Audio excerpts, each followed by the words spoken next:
What's going on, ladies and gentlemen? Welcome back to another video here on Pig City Hockey. This is going to be recap reactions for game 14 out of 82 for the Jets 2023-2024 season.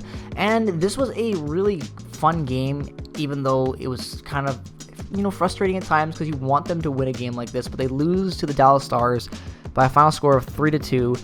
And what this just really came down to was the fact that the Jets weren't able to get into this game fast enough. The first period, it was a really good back-and-forth matchup. No goals were scored by either team until the second period, where the Stars would get their first two goals from Harley and Johnston.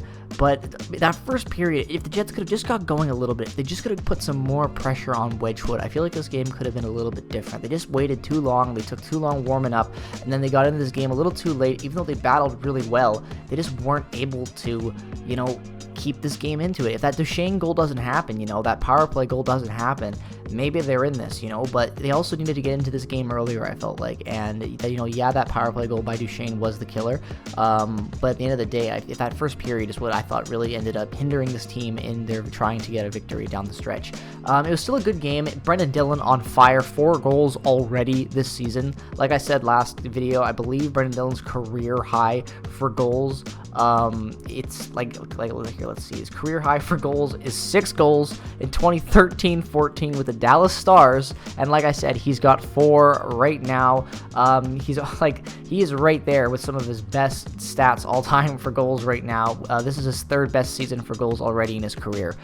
So we will see what happens. But Dylan DeMello last year had a great his career year for goals. Maybe it's Brendan Dillon's turn. I don't know, but you love to see it because he's playing great. He's getting open. The forwards are passing him the puck, and he's scoring. So if the other team's forwards and he's gonna aren't gonna respect him, the defense aren't gonna respect him as much, and they're gonna leave him open at times because it's Brendan Dillon. But he's got that shot, and if he wants to unleash it, and he's been practicing that element, I think the Jets should use it a lot more because it seems like he's finding the net. So get Brendan Dillon the puck because right now he is definitely earning my, I always felt like when that trade was made, when we got Dillon, when we got Nate Schmidt, I always liked Nate Schmidt more just as a player. I was just more excited about Nate Schmidt than Brendan Dillon, honestly.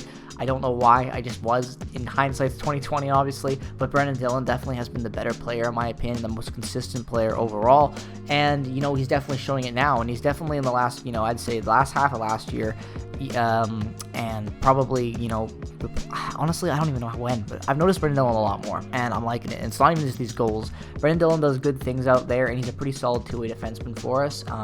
So yeah, maybe I'm liking Brendan Dillon more, but I'm not sure. Either way, this game it had its moments. Cole Perfetti with his 4th goal as well this season from a great play from the Mestikov and Ehlers. You love to see it. Like, this game had its moments. The Jets could have won this game. It wasn't an unwinnable game. This was a good, this game was important for the Jets. It would have been great if they could have just gone to overtime. If you're going to lose in overtime, like I always say, especially against a Central Division opponent like this, you got to try to get points out of them.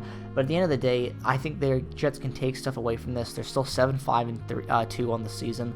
They're not having an amazing start. They're not having a terrible start. They're playing good hockey and they're growing. In each game, you see areas of strength and areas of weakness. And then the next game comes and each thing's kind of, moved around a little bit. So this team is still working things out. It's exactly what we expected to see it, go with this team going in. A lot of stuff from the past, but, a lot of new as well. The offense is looking pretty sharp, but again, this team's still molding, and I really don't know what to make of them still. They're fun. That's all I'm going to say is that I'm having fun watching this team, and they're still playing fun hockey, and that's all I care about. If this is the Jets we get all season of, good matchups, a couple win streaks here, but consistent hockey and losing games like this that are at least close, whatever, right? That's all I can take for it. It's either that or be terrible, so might as well buckle up and enjoy what we're getting, and that's exactly what I felt like tonight was. Even though it was a bittersweet loss, it was a fun game to watch it out, especially down the stretch there. The Jets put on a lot of pressure.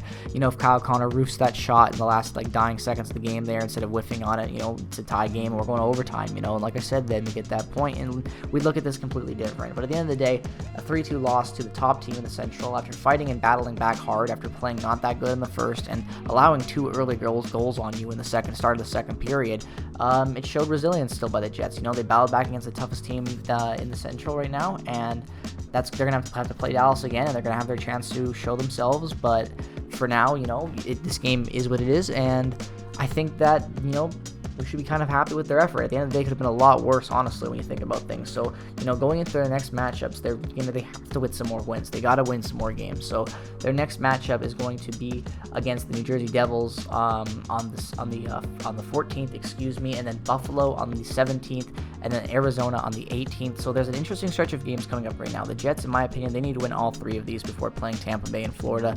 That's just my opinion. I think they can. It's going to be an interesting road trip, though. New Jersey is going to be in Winnipeg, then we're going to be in Buffalo, then Arizona is going to be back in Winnipeg playing Arizona just before going on a road trip to play Tampa and Florida and Nashville. So, is what it is, right? It's gonna be an interesting stretch. So at the end of the day, we'll see what happens. Peace, love, and positivity as always. Go Jets, go! Make sure to comment your thoughts down in the comment section below, what your favorite moment from this game was and who your MVP was. And with that being said, see you guys in the next one. Go Jets, go! Bye bye.